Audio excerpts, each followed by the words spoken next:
Cricket के प्रारंभ से लेकर क्रिकेट के अस्तित्व तक कई खिलाड़ी आए तो कई खिलाड़ी गए, कई खिलाड़ी दिग्गज बन गए तो कई खिलाड़ी दिग्गजों के बीच विलीन हो गए।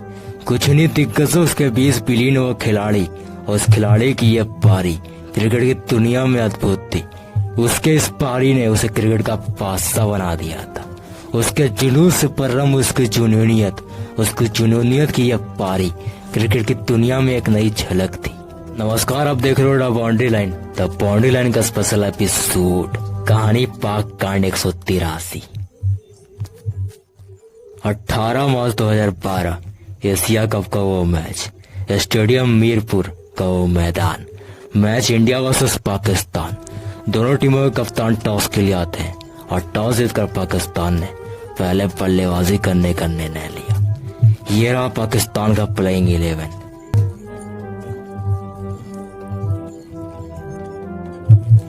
ये रहा भारत का प्लेइंग 11। पाक की ओर से पारी की शुरुआत कर रहे थे मोहम्मद हाफिज और नेर जमशेद। इन दोनों बल्लेबाजों ने मिलकर अपने बेधड़क अंदाज में बल्लेबाजी करते हुए शुरुआती 10 ओवरों में 51 रन कूट दिए।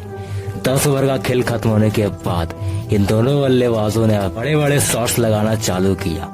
ये बड़े बड़े लंबे लंबे शॉट्स पाक के स्कोर को बड़े लक्ष्य में तब्दील कर रही थी। इन दोनों बल्लेबाजों ने बेधड़क बल्लेबाजी की मदद से 20 ओवर खत्म होते होते पाक का स्कोर 120 के पार पहुंच चुका था। कुछ इसी बीच इन दोनों बल्लेबाजों ने अपना अर्धशतक पूरा किया। 25 ओवर का खेल खत्म हो चुका था। पाक का स्कोर 150 के पार पहुंच चुका था। पाक के पारी का आधा इनिंग खत्म हो चुका था। ये दोनों बल्लेबाज अपने धुन में सवार थे। पाक के इन दोनों प्लेयर्स के सामने इंडियन बॉलिंग अटैक पानी मांग रहा था। इस बॉलिंग अटैक के सामने ये दोनों बल्लेबाज अपने पावर का परिचय दे रहे थे। इंडिया का कोई भी बॉलर इन दोनों बल्लेबाजों के सामने टिकने का नाम नहीं ले रहा था। जो आता वही रन लुटाता। अब दुनिया के सर्वश्रेष्ठ बॉलर भी बॉलिंग कराने से कतरा रहे थे। 35 ओवर का खेल खत्म हो चुका था। पाक के खाते में 218 रन थे और पाक का भी कोई विकेट नहीं गिरा था। मोहम्मद हाफिज 104 तो वहीं नेसर जमशेद 107 बनाकर क्रीज में मौजूद थे। परंतु 35वें ओवर की 5वीं गेंद पे अश्विन ने नेसर जमशेद को अपना शिकार बना लिया। 224 के स्कोर पे पाक का पहला विकेट गिरता है तो वहीं 225 के स्कोर पे दूसरा विकेट गिरता है। बैक टू बैक दोनों ओपनर्स अपना विकेट खो चुके थे, परंतु ये दोनों ओपनर्स अपना काम कर चुके थे। 45 ओवर का खेल खत्म हो चुका था। पाक के खाते में 287 रन थे और पाक अपने 3 विकेट खो चुकी थी। लास्ट के 5 ओवर में विकेट तो गिर रही थी और रन भी बन रहे थे। पाक जहां तक पहुंचना चाहती थी अंत में वहां तक पहुंच चुकी थी। पाक ने 50 ओवर में 330 रनों का लक्ष्य दिया। पाकिस्तान बॉलिंग अटैक के सामने ये रन से बेहद दर्दनाक होने वाला था। ये रहा पाक का स्कोर कार्ड।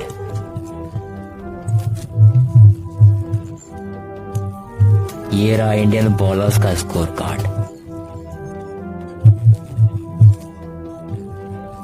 300 गेंदों में 330 रनों का यह टारगेट टीम इंडिया के लिए बेहद मुश्किल होने वाला था, क्योंकि पाक बॉलिंग अटैक में ऐसे ऐसे गेंदबाज जो किसी भी बैटर्स का विकेट उखाड़ने की ताकत रखते थे और उन बॉलर के सामने ये मैच आसानी से जीत जाना टीम इंडिया के लिए नामुमकिन था।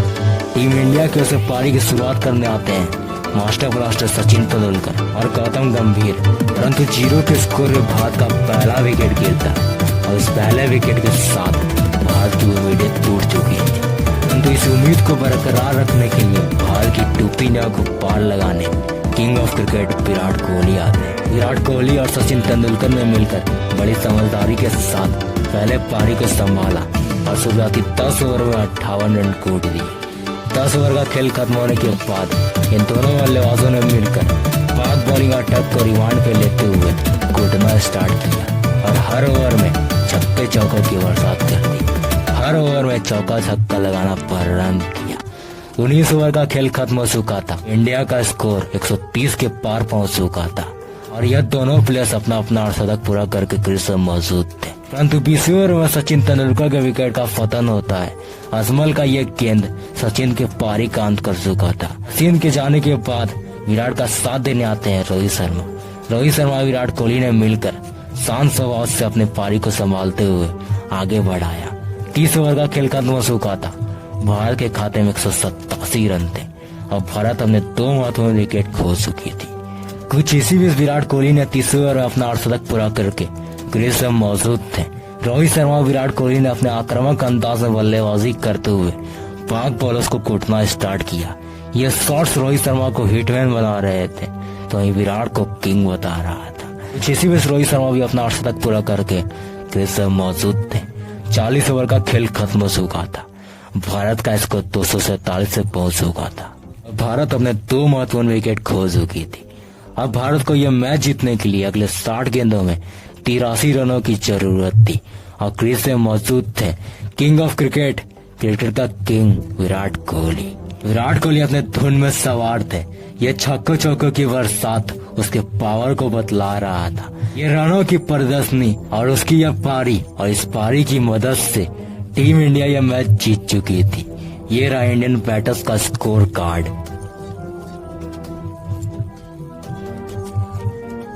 ये रहा पाक बॉलर्स का पराक्रम। विराट का ये 183 रनों की पारी क्रिकेट की दुनिया में अद्भुत थी। उसकी ये पारी की बदौलत भारत ये मैच जीत जाती है। विराट के सामने पाक का कोई भी गेंदबाज उस दिन टिक नहीं पाया था। ना उस दिन अफरीदी की रफ्तार दिखी थी और ना ही शाहिद का स्विंग। विराट के सामने पाक बॉलिंग अटैक पानी मांग रहा था। पाकिस्तान के खिलाफ विराट की यह विराट पारी उसे किंग ऑफ क्रिकेट बना चुका था। उसकी यह पारी क्रिकेट की दुनिया में एक नई झलक थी और इस नई झलक के साथ वो आगे खेलना प्रारंभ करता है। अगर आप इसी तरह के क्रिकेट कमेंट्री, मैच स्टोरी हमारी आवाज हमारी अंदाज में देखना चाहते हैं तो सब्सक्राइब कीजिए हमारे चैनल द बाउंड्री लाइन को।